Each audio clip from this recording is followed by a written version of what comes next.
toujours dans les débats de qui sont ceux qui sont réellement candidats pour les élections présidentielles de 2026, le journaliste William de TV3 se prononce sur l'affaire.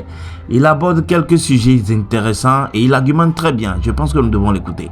Arrêtons le ping-pong Yayi-Talon. Si le Bénin se résume toujours à ça, après 7-8 ans de réforme du système partisan, c'est que nous avons mis beaucoup d'efforts, nous avons mis de l'énergie, de la conviction peut-être, mais reconnaissons qu'au bout du rouleau, nous ne sommes pas au bout de nos peines. Oui.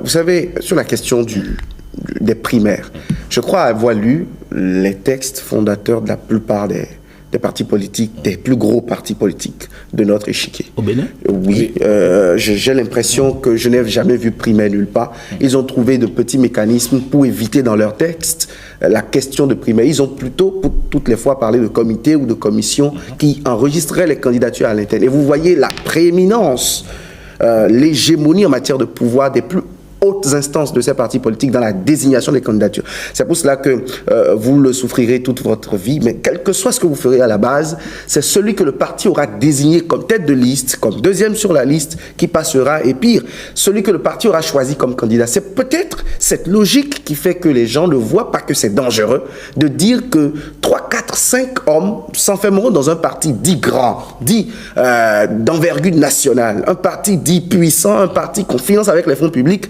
de dire que ces personnes dans leur engrenage décideront des candidats au nom de tous. Parce que si le parti il est grand, c'est que où que je sois, à Koklo-Finta ou je sais pas, à Kaobagou, quand je mouille le maillot pour ce parti et que le parti a un ancrage local, c'est que dans les urnes, cela se fait voir. Et pour ce que je vaux, j'ai la possibilité de me faire représenter, de me faire élire à un poste décisionnel. Quand je ferme cette parenthèse, il y a la question également de l'agenda de désignation. Vous voyez, c'est ahurissant parce que en 2021, malgré tout ce qu'on nous a dit de bien de la réforme, Patrice Talon n'a pas été réélu avec une formation politique.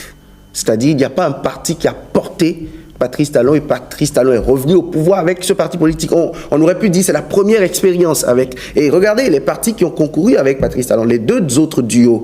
Je ne sais plus lequel existe encore dans l'environnement politique béninois. Nous n'avons fait que 4 ans après. À l'aune de ces éléments, je me dis qu'il y a matière à analyser la pertinence et l'efficacité d'une réforme comme celle-là. Mieux, aujourd'hui, que nous voulons aller à d'autres échéances, cette réforme aurait au moins servi à quelque chose pour une fois, en nous permettant au moins, c'est-à-dire permettant à une formation politique de nous proposer ses idées, son projet de société, son agenda. Parce que ce que vous dites... Vous avez envie d'entendre des débats. Oui, des débats, parce qu'il y a des questions qui font notre quotidien. L'inflation.